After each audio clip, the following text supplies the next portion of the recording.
ഈശ്വംസിഹായിക്ക് സ്തുതിയായിരിക്കട്ടെ. വിശുദ്ധ യോഹന്നാൻ അറിയിച്ച സുവിശേഷം 17-ാം അധ്യായം 4-ാം വാക്യം.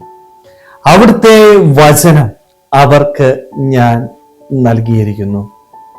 ഈശോ ശിഷ്യന്മാർക്ക് വേണ്ടി പ്രാർത്ഥിക്കുമ്പോൾ സന്തോഷത്തോടു കൂടി പറയുന്ന വചനമാണിത്. ദേ, അവർക്ക് ഞാൻ നിന്റെ വചനം പങ്കുവെച്ചിട്ടുണ്ട്, നിന്നെ ഞാൻ അവർക്ക് പങ്കുവെച്ചു കൊടുത്തിട്ടുണ്ട്. ഈശോ എനിക്ക് നൽകിയ ഏറ്റവും വലിയ ഒരു സമ്മാനമാണ് ദൈവ വചനം എന്ന് പറയുന്നത്. ഈ ഭൂമിയിൽ ഞാൻ എപ്രകാരം ജീവിക്കണം എന്ന് കൃത്യമായിട്ട് വചനത്തിലൂടെ എൻ്റെ ഈശോ എനിക്ക് പറഞ്ഞു തരുന്നുണ്ട്. ദൈവത്തെ പങ്കുവെച്ച് കടന്നുപോയ ഒരു വ്യക്തിയാണ് ഈശോ.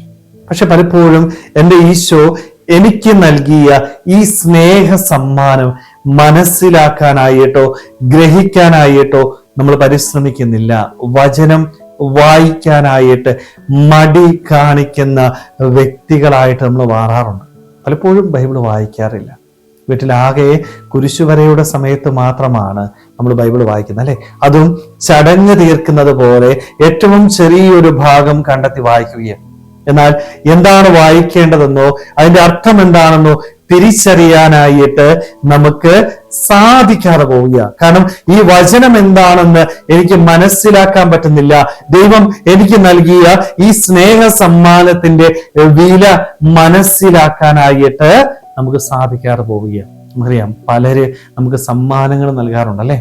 ഈ സമ്മാനങ്ങൾ നമ്മൾ സൂക്ഷിച്ചു വെക്കാറുണ്ട്. ഞാൻ ഏറ്റവും കൂടുതൽ സ്നേഹിക്കുന്ന ഒരു വ്യക്തി എനിക്ക് നൽകുന്ന സമ്മാനം നമ്മൾ മാറ്റിയിടുവോ?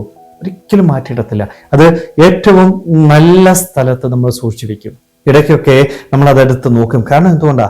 തന്ന ആളിനെ നമ്മൾ അത്രയേറെ സ്നേഹിക്കുന്നുണ്ട്. ഈ സമ്മാനത്തിന്റെ വലിപ്പമല്ല, അതിന്റെ വിലയല്ല, മറിച്ച് തന്ന ആളിനെ ഞാൻ സ്നേഹിക്കുന്നുണ്ടെങ്കിൽ ആ സമ്മാനം അത്രയേറെ പ്രാധാന്യത്തോടുകൂടി ഞാൻ കാണും. പക്ഷെ ഇന്ന് നമ്മുടെയൊക്കെ ജീവിതത്തില് പലപ്പോഴും എൻ്റെ ദൈവം നൽകിയ ഈ സ്നേഹ സമ്മാനത്തെ വിലയുള്ളതായിട്ട് കാണാനായിട്ടോ വായിക്കാനായിട്ടോ എനിക്ക് സാധിക്കാതെ പോവുക. കാരണം എന്താ? ഞാൻ എൻ്റെ ദൈവത്തെ സ്നേഹിക്കുന്നില്ല.